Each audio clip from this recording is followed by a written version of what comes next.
Hello and welcome to Simmons Fix My Flood. This is where we ask the experts at least once a week. That's the plan, at least. So today we're going to be talking about some lessons that are learned from a homeowner perspective. And of course, we couldn't do this at all without the man himself, Scott Galden, who is the owner and president of Simmons Flooring and Total Renovation. Scott, welcome back. It's good to have you back. Good morning, Chris. Thanks. Did you have a good, safe time? I know you needed some serious time with the family, and so I hope it was a good time.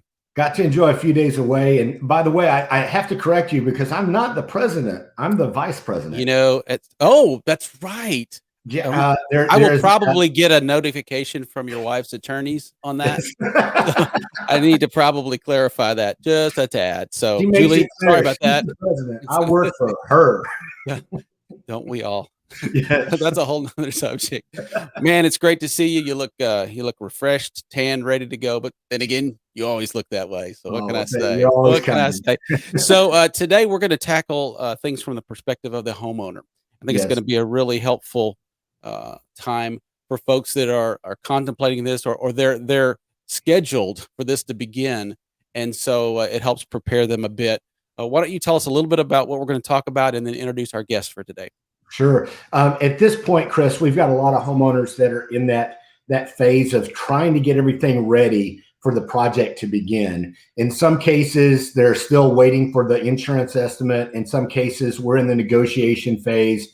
In some cases, it's finally been agreed to, and now people need to know what to expect in those next steps. So I have someone joining us today that is a recent homeowner that had a flood back in, I think the November, December timeframe.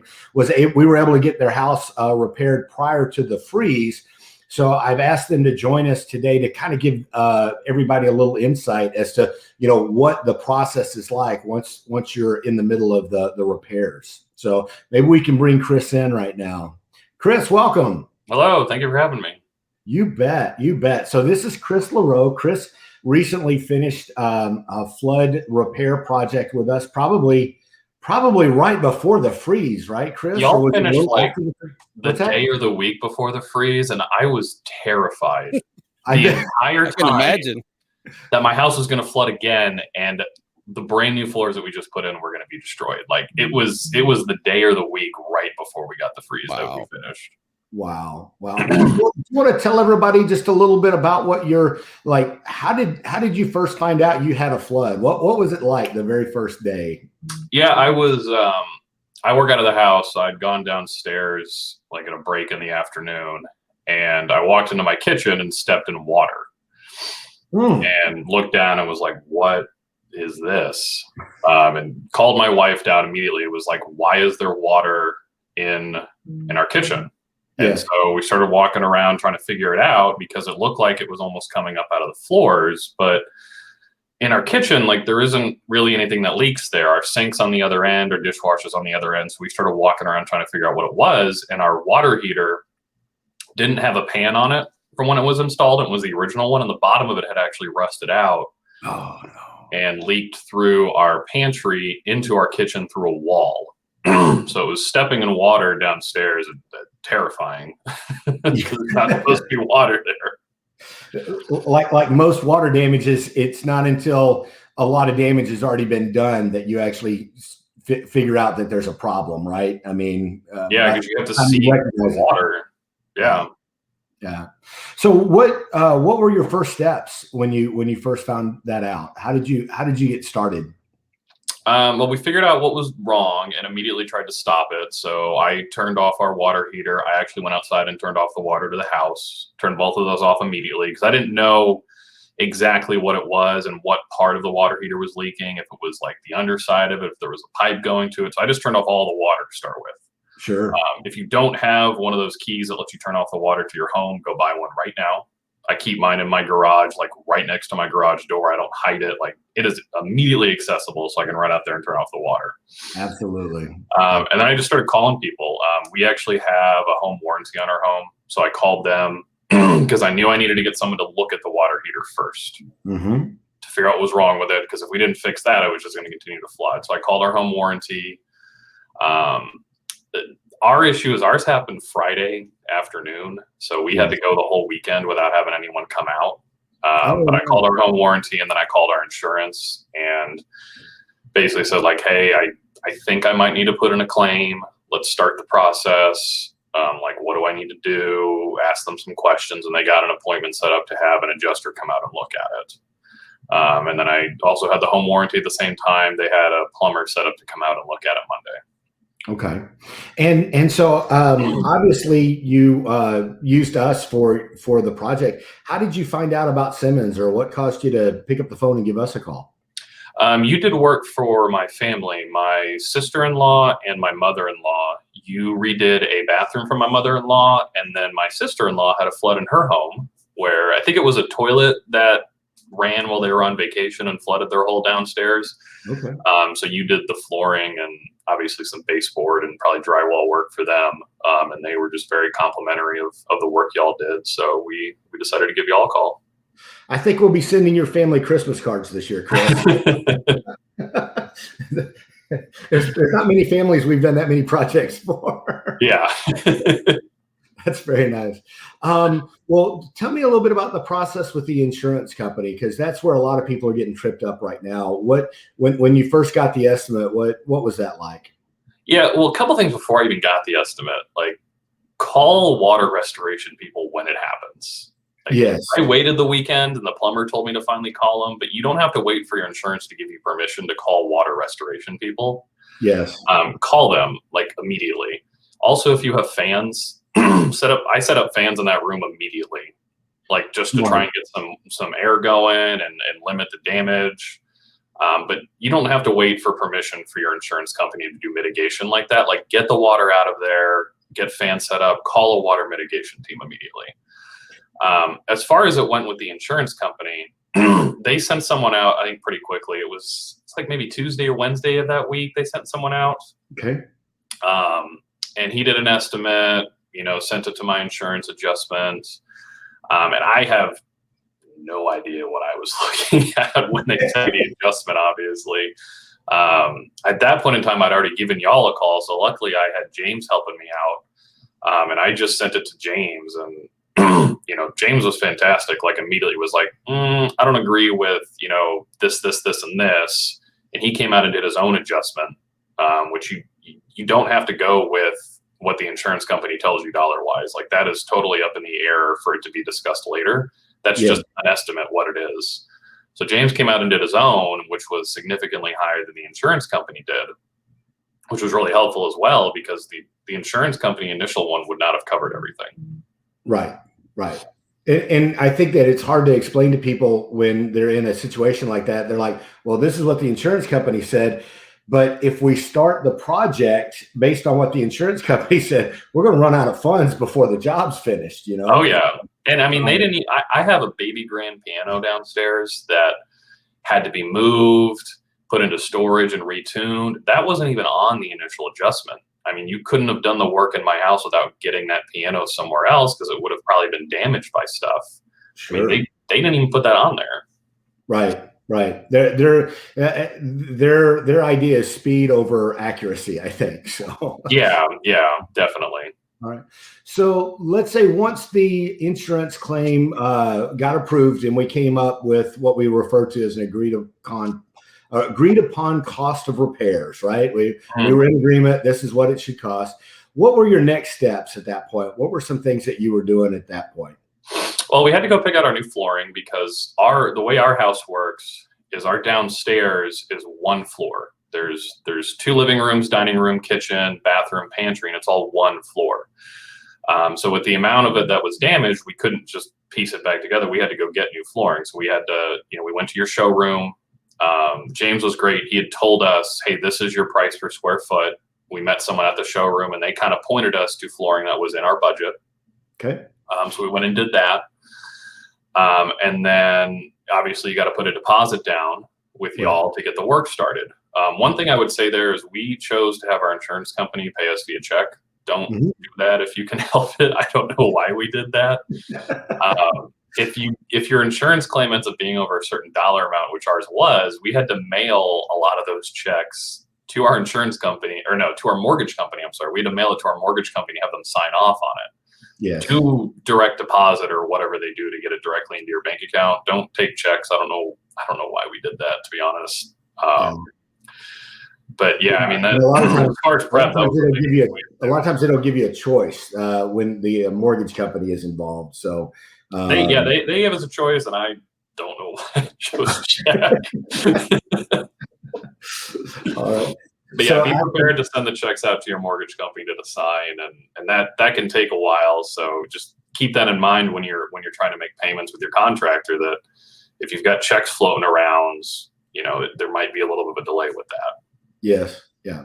Well, and also I remember our conversation because we were able to get your mortgage company's process that at least saved some time, because I think we had to turn in a W-9 form and an insurance form as well. I may be wrong, but I'm thinking we had to do some additional documentation just to make sure. My wife ended up handling a lot of that. I don't remember what it was, but she found a contact she could mail it to, and we got it signed. It might also got to be a pain to get those checks cashed or deposited somewhere, depending upon who your bank is. Yes. I was lucky, but one of them got kicked back once, and I resubmitted and they took it. But you've got many names on that check going into your personal bank account. So absolutely. So a little bit about what did you guys do to prepare for the work done in your home?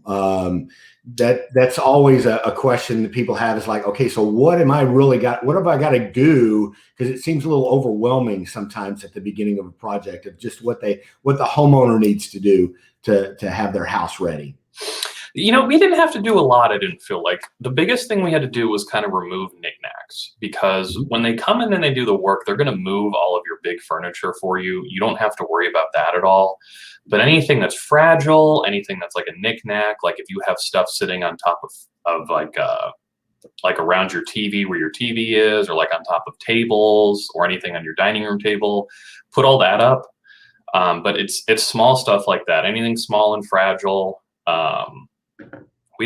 I don't feel like we really had to do a whole lot. All the big furniture, like, they moved around, took care of. I don't feel like we really had to do a whole lot. Make sure your schedule's free for when they come and do the work. But yeah. Well, and access is always an issue too, is making sure that you've got access, we've got access in and out of the house, and people need to be prepared that it's going to come in several day increments for us to be able to do the work. Yeah. What a question I always like to ask is, what do you wish you'd known earlier in the process? Are there any things that you wish you say, wow, I learned this eventually, but I really wish I'd have known this earlier in the process? I said it earlier, call the water mitigation people the moment it happens, because you don't have to wait on the insurance company to give you permission for that. I don't remember the name of the company I used, but they were great. Like, they showed up, they came really quick when I called them. Were like, oh yeah, this is an insurance claim. Like, you will never see any of us bill you. We're going to go directly to them. They had someone out like the next day. They did the tear down actually. Yes. Which call them. Like, I should have called them. I waited 2 days. I don't think I got burned on that because I only waited 2 days. Right. But you don't have to wait for permission. The other thing as well, and this did not impact us, but there's like a depreciation payout that your insurance does at the end based on the condition of your home. Now, our home we bought like 6 months ago before this happened, and the floors were brand new. So we didn't get impacted by this at all. But if we had, an older house and those floors were 5 or 10 years old, that might have impacted the total amount that the insurance company pays out, and might have made us go out of pocket more. Yeah. The insurance kind of references it at the beginning, but I didn't really understand it. I would just kind of nodded along. That's another thing too. If your insurance company says something and it doesn't make sense to you, ask. Yeah. I kind of nodded along, and we got lucky because our floors were brand new and it didn't impact our payout at all. But yeah. Well, what that is, Chris, and I'll just explain that quickly. So if anybody's caught in that same situation, depreciation, I don't even like the way they use that term. I'd rather use the term holdback. Basically, what they're doing is they're holding back those funds until you prove that the repairs were made, that it's been brought back up to the condition it should be in. So for most for most homeowners, it's recoverable dollars. You just have to follow the process and turn in the paperwork properly. So, that's a situation that a lot of homeowners fail to collect those dollars. They fail to go back and collect those dollars. So it's important that you're working with a contractor that's helping you along the way with that to make sure that you're collecting all the funds that are available. I hate to see it when people leave money on the table. Yeah, and I asked James about it towards the end of it, and he was like, "Oh yeah, just do this, this, and this, and you'll get it." And I was like, "Oh, that was easy." Another reason you just have to be aware of it, right? Yeah. Another thing as well is like, don't be afraid to like make changes while you're doing the repairs if you want to. It's a great time to do it. Like our fireplace, for some reason, did not have a hearth prior to the flooding. And it's not a big area. I mean, it was like a little small, like maybe a 3x5 area, but you know, we paid a little bit more out of pocket to have y'all put in a hearth. And obviously that's not going to be covered by insurance, but for a small job like that, like you're not going to find a contractor, especially right now, to come do a small job like that. Like make little changes if you want to do that during your insurance claim, like obviously pay out of pocket, but you know, you don't have to do exactly what the insurance company tells you to. You take their money, you know, you make the payment to Simmons or whoever you use, and then you can make some adjustments within it. Yeah, that's I always like to remind people is you're about to get an opportunity to remodel your house on somebody else's dime. Yeah. And when it's all said and done, you have an opportunity to make some improvements here. So as frustrating and challenging as it can be, you should be able to end up with something better when it's all said and done. So, yeah, I mean, we changed the colors of our floorings downstairs. You know, they were like a grayish tone that it was okay, but we were never really in love with. And we have now floor colors that we really enjoy. And then the hearth in front of the fireplace. And, you know, we paid our deductible and then just a little bit out of pocket to do that hearth, and we're happy with it. Great. Well, I'm curious, was there anything that surprised you along the way? Is there anything that you said, wow, I had no idea that was going to happen or that was going to be that way? The insurance company will pay for a lot more than you think they will. They don't tell you this, but we didn't have to use this. But if you lose the ability to use your home during this time period, you can generally get them to pay for like hotel rooms or food. Like if your kitchen is not functioning, you know, bring that up with your insurance company and keep your receipts if you have to eat out, and see if you can get them to pay for that, because that's definitely something that can happen depending upon your coverage. The other thing as well is like the piano. I didn't think about our piano needing to be moved or tuned or anything like that until James brought it up. You know, they paid to have that piano moved out, and they paid to have it retuned when it was moved back and brought back out of storage. So there's a lot of stuff that the insurance company will not tell you they will cover, but there's a lot more that they will cover than they let on. So, you know, keep in mind with that kind of stuff, like especially if you lose the ability to use your home, you know, the covering hotels, stuff like that. That's generally something, depending upon your coverage, that you want to ask your insurance about and see if they're going to cover. If I can throw in a pitch here for Simmons Floorcovering as well as other good contractors, it really makes a difference if you're working with somebody that knows how to work the system in the favor of the homeowner, because a lot of contractors or a lot of homeowners aren't going to be aware of all of this stuff until somebody brings it to them. And there's almost this assumption, well, if I go with a contractor, it's going to cost me more money. The reality is if you go with somebody that knows what they're doing, it's going to cost you less, and you're going to end up with a much better product when it's all said and done. You're going to have a lot fewer headaches that way. And the insurance companies will pay for these things to take place. They're just not going to offer it up, though. So. Oh yeah, absolutely. And most of the stuff that I'm telling you about, like James was the one I worked with. I've said his name many times. He told me the vast majority of this. I had no idea. Awesome. Well, if you could give a homeowner any piece of advice that's going through this, what would you like to tell somebody that's going through this process? So my neighbor actually had a pipe burst, and I was kind of giving him some advice, like call the water mitigation people immediately. Yes. Get fans in there like immediately. I told him to call y'all. I don't think he ended up doing that. He's a handy guy. He did a lot of the work on his own and pocketed a lot of the extra insurance money, I think, ended up happening, because he's just that kind of person. And they had tile floors, so there wasn't a lot of damage there. It was mostly drywall work from what he told me. But, you know, I told him to give y'all a call if he didn't want to do it on his own, because I was very happy with the work y'all did, especially like, I mean, James came out and did his own write-up for the house. Like that alone was worth it because, like I said before, the initial write-up that our insurance guy did was not even close. Yes. Yeah. Yeah. But that's good to hear. Well, Chris, anything else that we need to cover in this call that you think needs to be said or needs to be pushed out at this point? I don't think so. Okay. Yeah, that was I think the high points of ours. Be patient right now. Like it's going to take a while, especially right now. Yeah, we were walking on concrete in our kitchen for a while. Yeah, I appreciate you mentioning that, because if you hadn't said it, I was about to. But that's the thing that I have to counsel homeowners right now, is to just be patient. We're in the middle of an unprecedented situation in North Texas. We've never seen this amount of damage done, and the insurance companies just aren't prepared for it, and it's making what's normally a slow process that much more slower. Yeah. And then on top of that, just finding skilled people to do the projects is also a challenge. So it's gonna be a long, slow process. There's just no getting around it. And I think for most homeowners, if they'll just be patient, it'll be done right. You're gonna have to choose between it being done right and it being done fast. And my recommendation is hold out for it to be done right.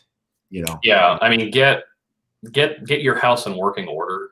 Yes. But like I said before, like we walked on concrete for a while, and it's not the end of the world. I mean, there were holes in our drywall where they did some flood cuts to get the water out. But I mean, the house functioned. We were able to use everything. Just be patient on the repair part.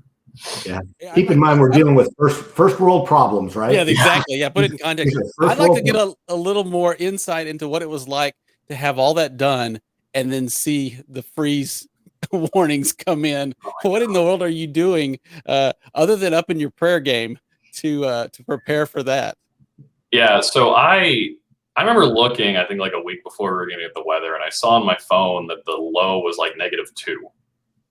And I just kind of looked at it and stared at it and was like, what is this? Like, I've lived in Texas my entire life, and I don't think it's ever gotten that cold in Dallas. And I didn't really think anything of it at first, because, you know, I was like, you know, I'll drip the pipes, like we'll be fine. And then, you know, our power grid just totally took a dump on everything and we all lost power. So I was terrified at that point in time. I literally had like all of my faucets just on. Mm-hmm. Like they weren't dripping, they were on. Yeah. And luckily my in-laws, they live like 20 minutes away. So, you know, for a couple days there, we were staying there, and I'd wake up in the morning, come over here, check on everything. You know, I never turned the water off because I found an article that's happened in Detroit apparently. And they said, don't turn the water off, just leave it all on. Yeah. So I came over every morning, every night, checked on everything. We did have a pipe freeze, but it didn't burst. We got really lucky there. I actually got it to thaw out one day. But yeah, I was terrified. One thing of note is that luckily the sun was out a couple of those days. Like, open all of your blinds and everything, because the sun coming through your windows actually heats up your house pretty nicely.